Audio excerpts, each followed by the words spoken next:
I want to have our money secured because we're spending hundreds of billions of dollars. And, they may make a deal, they may not make a deal, they may be Russian someday, or they may not be Russian someday, but we're going to have all this money in there. And I say, I want it back. And I told them that I want the equivalent, like $500 billion worth of rare earth. 500 billion in rare earth.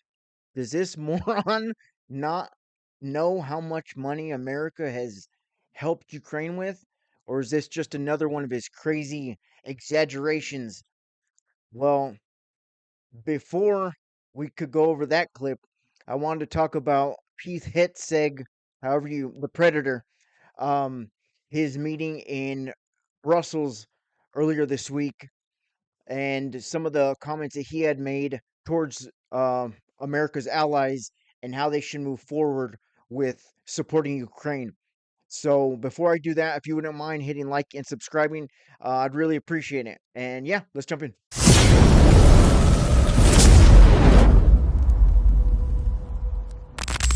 So I know a lot of people were confused about where the Trump administration may stand on the whole Russia-Ukraine conflict. But after the new U.S. Defense Secretary, Pete Hegseth, after his visit to Brussels earlier this week, I think it's safe to say that the Trump administration is not going to be on Ukraine's side. They are not trying to be on the right side of history. They're only wanting to do what is going to benefit them. And by them, I mean the Trump administration. And that is why Trump is wanting minerals, Ukrainian minerals, in order to continue to help Ukraine. It is clearly not the lives at all that matters to Trump, even though he loves to claim that he just wants to stop the killing in Ukraine. That is absolutely not even a priority of his. It's just what he could get out of Ukraine. So let's go over what Pete Hegseth had to say in Brussels earlier this week. And I appreciate the opportunity to share President Trump's approach to the war in Ukraine. We are at, as you said, Mr. Secretary, a critical moment. As the war approaches its third anniversary, our message is clear. The bloodshed must stop, and this war must end. It is an obvious thing that everybody wants this conflict to stop, but it is a very important thing to remember that it is Russia, and more specifically Putin, that started this conflict, and he should be absolutely held accountable for this horrific conflict that has caused so many lives to the European continent. So yeah, but let's hear what else he has to say. President Trump has been clear with the American people and with many of your leaders that stopping the fighting and reaching an enduring peace is a top priority. He intends to end this war by diplomacy and bringing both Russia and Ukraine to the table. Putin is the biggest challenge to getting them to the negotiating table. He's the one that uses every excuse not to negotiate, saying that Zelensky's illegitimate. So like always, it's going to be Putin that is the hard one to get to the negotiating table. The U.S. Department of Defense will help achieve this goal. We will only end this devastating war and establish a durable peace by coupling allied strength with a realistic assessment of the battlefield. We want, like you, a sovereign and prosperous Ukraine. Forgive me for thinking that's an insincere statement. But we must start by recognizing that returning to Ukraine's pre-2014 borders is an unrealistic objective. Well, for a $500 billion demand in Ukraine's minerals, they should return it to the 2014 borders. But we all know that that's not going to happen.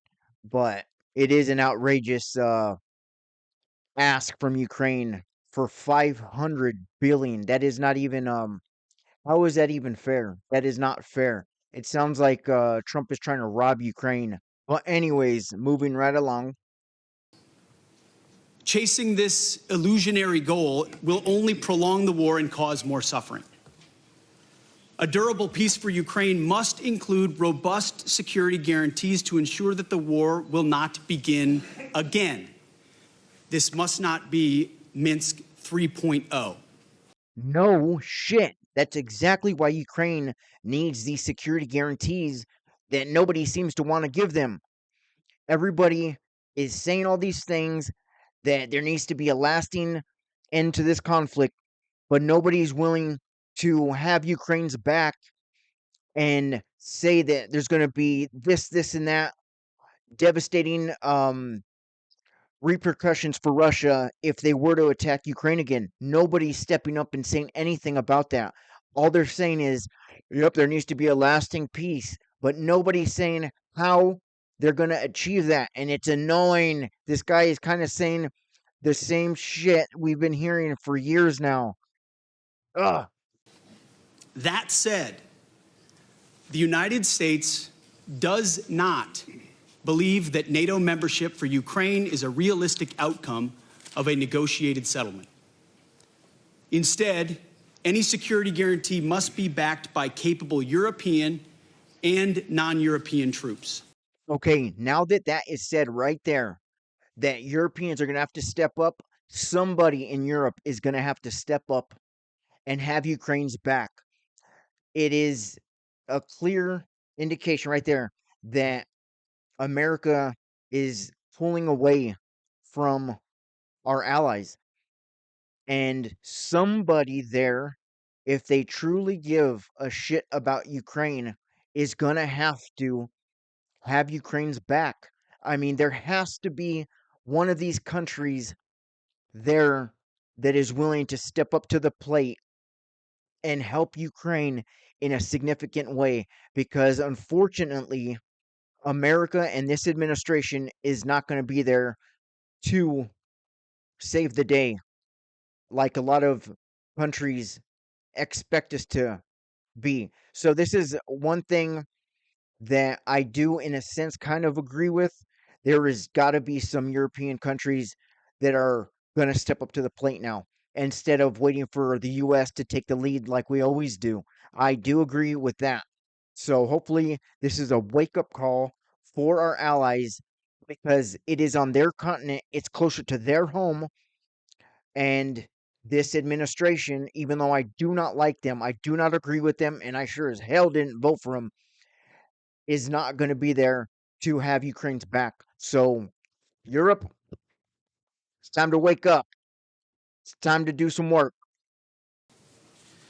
If these troops are deployed as peacekeepers to Ukraine at any point, they should be deployed as part of a non-NATO mission, and they should not be covered under Article 5. So, being that if any European troops were to go to Ukraine, and they won't be under Article 5, NATO's Article 5, I hope that France, Lithuania, Estonia, those few countries that had floated the idea earlier last year about putting their military and their boots on the ground, I hope that those offers will now come back to light, and maybe those countries will still have that same offer for Ukraine, because right now would be the time for those countries to be able to put their boots on the ground.